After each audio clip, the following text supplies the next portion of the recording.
After how great UFC 275 was, shortly after UFC 276 was pretty much finalized, and we know the fights that's going to be happening on that card. And man, is it looking good. In fact, on paper, it looks better than the last pay-per-view card. We got 2 title fights. The co-main feels like the real main event, to be honest. But we do have Adesanya vs Cannonier as the main event, and Volkanovski vs Holloway 3 going on as well. We understand why Cannonier is fighting Adesanya. I mean, he's the rightful #1 contender. He's the guy in the top 5 who has not fought Adesanya yet, and someone is coming off a big win against Derek Brunson. Looking pretty good. He's older in his career. This might be his lone title shot he's ever going to get. And hopefully with that in mind, he's definitely going to put the effort out there to try to win this, because what sometimes you see from opponents that fight Adesanya is they become a bit too tentative from the outside and get picked apart into a pretty boring decision. Hopefully it doesn't happen to Cannonier. Now, I could definitely see Jared Cannonier have a bit of an issue in this one with the range. He is one of the slower movers of the middleweight division, especially compared to the guys that Adesanya has fought. Cannonier should be an easier guy to hold back with range strikes, but Cannonier at the same time has really good defense. Fundamentally better defense than most of the guys Adesanya has fought. So if anybody could put up a high tight guard and walk into Adesanya, it would be someone like Jared Cannonier, where most of the other guys like Marvin Vettori doesn't really have too good a fundamental defense. Whitaker's defense is very loose. He will guard punches here and there, but he doesn't really tighten up his defenses. Paulo Costa, similar kind of thing, not that great of fundamental defense. Derek Brunson, similar kind of thing. Kelvin Gastelum, same thing. And in close range, Adesanya wants none of those problems.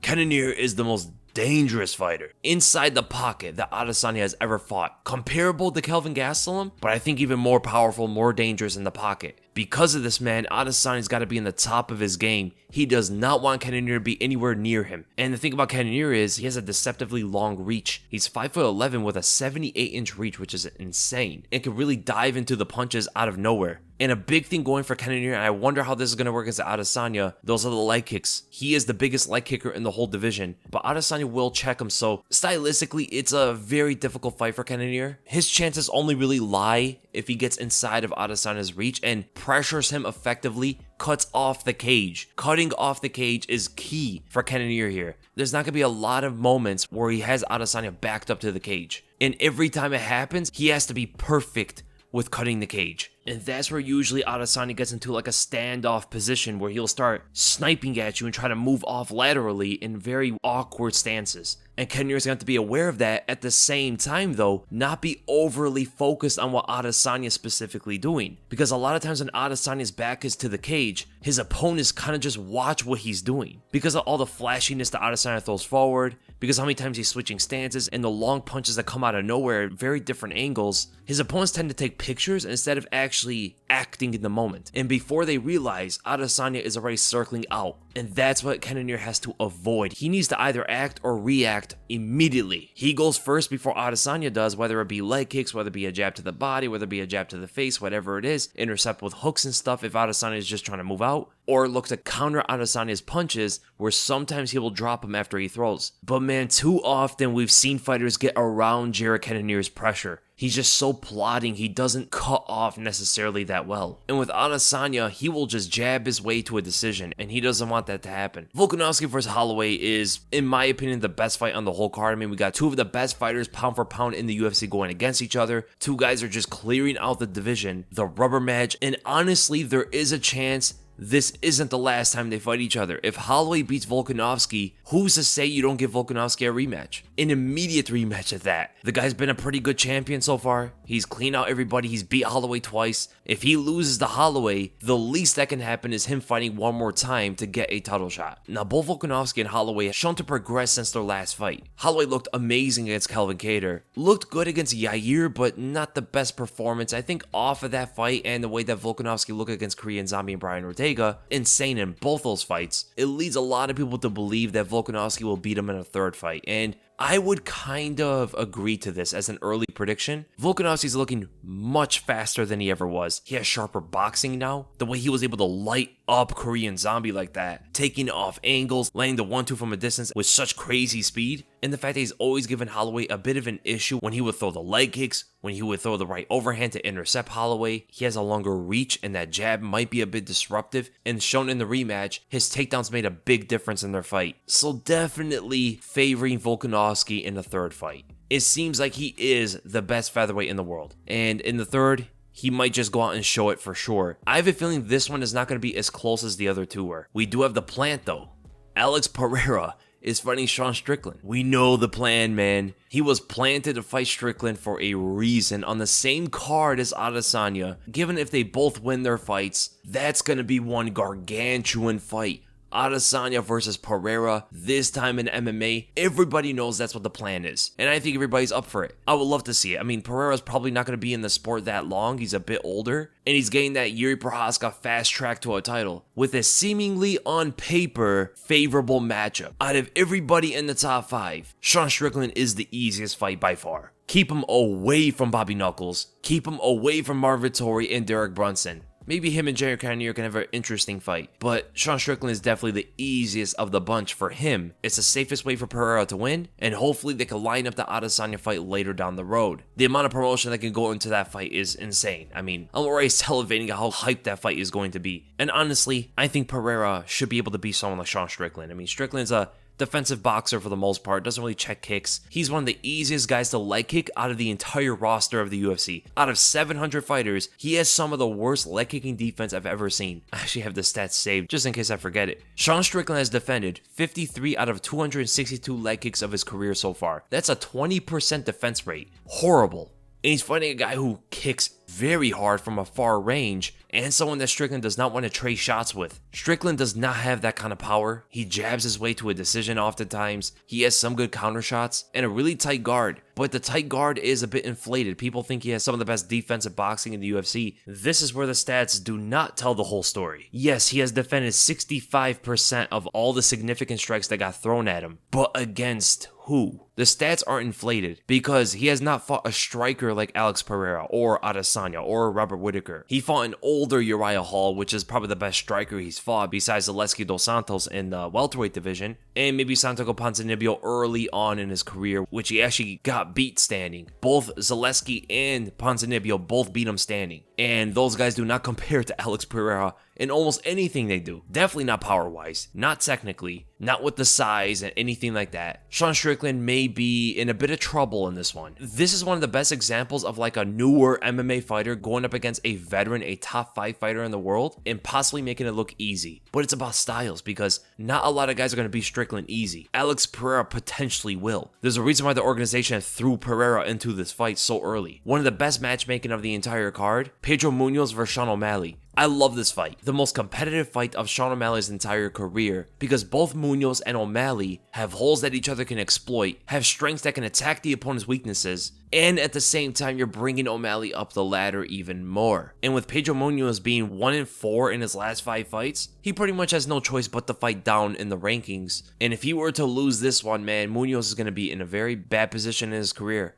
O'Malley does not defend leg kicks well. Munhoz has some of the best calf kicks in the whole division. O'Malley, we know, is physically more brittle. He will crumble to certain weird things that happens. Either he kicks and he breaks his own leg or whatever, or he gets kicked and his nerve snaps, or he punches someone in the face and breaks his hand. And Pedro Munhoz has an iron block of a head. O'Malley's going to need a lot of shots to put this guy down. I don't think Pedro Munhoz has ever even been dropped in his career. And he fought guys like Jose Aldo, Jimmy Rivera, Cody Garbrandt, Brett Johns, John Dodson, Rob Font. None of these guys were able to hurt him to that extent. And remember the Cody Garbrandt fight, and Cody hits hard, man. Cody could even hurt this guy. If Sean O'Malley knocks out Pedro Munhoz, that would actually be a huge statement. But even when it comes to it, O'Malley is good on the ground, but I don't know if he's going to handle Munhoz down there. Now, the weakness of Munhoz is he's too slow, and he doesn't fight good from long range outside of his calf kicks, which will be the biggest weapon against O'Malley. But I can see Munhoz getting jabbed to the face all day, right hands to the face all day, and O'Malley with his absurd reach and height for the weight class.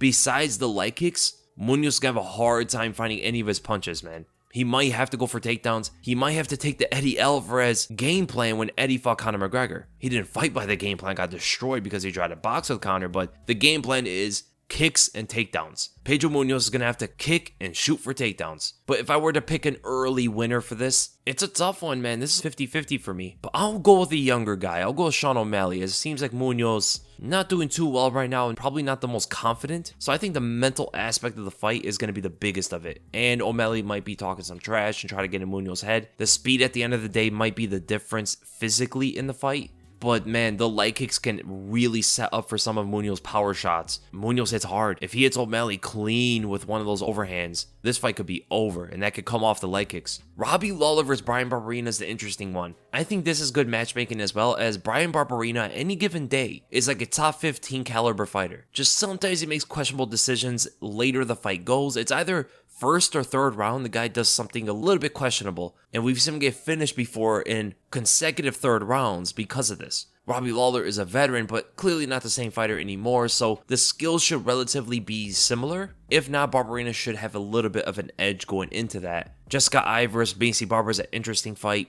but at the end of the day, man, I would have to go with Barbarena on this. I think his youth and Robbie Lawler's old age will pretty much make up the fight. I don't see Robbie Lawler getting knocked out. I don't think Barbarena is that powerful to do so. I mean, he's been really riding out decisions in the last couple years, and I don't think it's going to be that much different with Robbie Lawler. Lawler's going to be super defensive, I think, against Bryan. Just getting tagged all over the place into a decision. Blocking most of the punches and stuff, but his lack of offense will hurt him in this one. Uriah Hall versus Andre Muniz is a good one, man. The old versus the new. Muniz isn't a young guy, but he's young in the UFC. He is a prospect of some sorts, trying to make a name for himself off of these older veterans, and now Uriah Hall is a name that a lot of people know. If he can make short work of him as well, just like he did against Jacare, I mean, what is there to say about Andre Muniz? A lot of people thought that Paulo Costa was that up-and-coming Brazilian threat in that middleweight division, but it might have actually been Andre Muniz the whole time. Too early to say so, but they do have a similar opponent in Uriah Hall. We're going to have to see how that one goes down, and I think the dispatching will happen. I don't think Uriah Hall can stop the takedowns. Muniz, I believe, will probably be stronger as well. He's a big guy for this weight class. He has next-level jiu-jitsu, and Uriah Hall is so hesitant on the feet that I could see him not throwing anything forward to create some kind of threat. Feints, jabs, setting up traps and stuff like that. And Muniz is going to be pressuring this guy, which is ultimately Uriah Hall's biggest weakness. Just walk him down, and he kind of just allows it to happen and becomes very obvious in what he tries to do. He moves in one direction. He just tries to snipe you and stuff, but hard to snipe at a guy who's going to be shooting at your legs unless you can time a flying knee, which is high risk, high reward. If it goes to the ground, this fight's over. You can never be too confident with guys against Uriah Hall, given that Hall is one of the most physically gifted fighters, and at any moment he could just snap something out there and KO his opponent out of nowhere. I mean, I've seen this guy in Tough knock someone out off his own back. He was on the ground on his back and he knocked the guy out. He has different level power. But the safer pick is for sure Andre Muniz, and hopefully with a dominant performance and a finish, he starts climbing the ladder even faster, because his style against Adesanya specifically is really good. Maybe against some of the other guys it's not. Robert Whittaker's a tough fight for him. Vittori's another tough fight. But some of the other guys like Jared Cannonier is a winnable fight. You know, Derek Brunson's a winnable fight. And Adesanya is a good stylistic matchup for him. Jim Miller vs. Bobby Green is a very good fight. They were supposed to fight each other 2 times before. Once in 2014 and then once in 2021. Bobby Green actually fell unconscious during the weight cut. They had to scrap that one. So 2 guys I'm surprised never fought each other. They've been scheduled, but still, over like the past 8 to 9 years, I'm still shocked they never fought each other. This fight can go many different ways. Bobby Green is definitely showing to be the fresher fighter. He actually seems like he might be in his prime right now. His boxing's looking phenomenal. His takedown defense is not looking bad outside the Islam fight. But you can't overlook Jim Miller, man. He's having some good performances against young fighters on a 2-fight win streak, both knockouts, which is pretty insane, man. But if you look at some of the guys that are more experienced, more seasoned, he doesn't do too well anymore, man. He is older, definitely over the hill at 38 years old as a lightweight. He's going to be turning 39 in August. With Bobby Green looking seemingly better than ever, his sprawl and brawl against Jim Miller is probably going to work here. And Bobby Green, even on the ground, is not easy for a guy on Jim Miller's skill level. So definitely I would have to go with Bobby Green on this one. And of course, man, I don't know how this is buried all the way in the early prelims, but Brad Tavares versus Dricus du Plessis, they're encouraging a lot of fans to start watching early, man, because you do not want to miss a du Plessis fight. The guy is on a roll. He's super exciting to watch. Good prospect, man. Lost to Roberto Soldic, which is not a big deal, but that was some time ago, man. I cannot wait for this one. This is another opportunity for a younger fighter to build his name off a veteran. Muniz and du Plessis are pretty much in the same position on the same card. I do think on paper this should be a difficult fight for both guys. Brad Tavares actually has some good wins right now against Omari Akhmedov and Antonio Carlos Jr., who's doing great things in PFL right now. But he hasn't fought in some time. It would be a year since his last fight against Akhmedov. And du Plessis, even though he is getting caught in his fights, even though he's not looking dominant, which could be a bit of an issue, his ability to come back at any given moment is always going to be there against Brad Tavares. So how difficult is that going to be against a veteran who doesn't make as many mistakes as guys like Trevin Giles does or Marcus Perez does? It's definitely going to be much more difficult for Du Plessis to find an opening here. And the way that Brad Tavares can mix the game up on Du Plessis, using his takedowns behind his boxing, setting up jabs and not being too eager for a finish and not being too aggressive, it could really give an issue for Du Plessis' more finishing focused style. This guy goes to find openings so he can end the fight quickly. This guy throws flying knees out of nowhere. He lunges with punches, not the best defense moving forward, throws out some wild kicks and stuff like that. He's super scrappy. And usually with that kind of approach, that kind of mindset, when you go up against a fighter like Brad Tavares that's not going to give you those kind of openings all the time, it does leave someone like Du Plessis very easy to get rode out to a decision. But at the end of the day, Tavares is much older. And Du Plessis is an improviser. He makes things work, man. A lot of times it looks like he doesn't really have a game plan necessarily, like a specific game plan. But I've been wrong about Du Plessis' chances before. He makes so many mistakes. I generally tend to believe that his opponents will catch him. Maybe Tavares does that, but because how many times I've been wrong about this guy, with an early prediction, I would pick him to finish Brad Tavares probably in the second or third round, after losing the majority of the fight. This card is looking to be a really good one. So far looking like the best pay-per-view coming up. We still gotta see how UFC 278 is gonna be put together. Usman versus Edwards is gonna be on it, Rockhold versus Costa, and now Jose Aldo versus Merab was added on. But UFC 276 is definitely looking better than the up-and-coming pay-per-view cards afterward. Leave in the comments below, what do you guys think about the card, and who do you think are going to win these fights? Which one's going to be the best fight, and who's really going to show out? If I were to make a prediction, the fighter that's really going to stand out amongst everybody is probably Alexander Volkanovski or Alex Pereira. So the Alexes are definitely going to take over that card. They're probably going to put on the best performances throughout the whole thing and just wow the audience more than anybody else. And for my next video, it's going to be the podcast that's going to come out probably by Friday. I might get it out tomorrow, but for sure it's going to come out by Friday. And I'll see you guys then.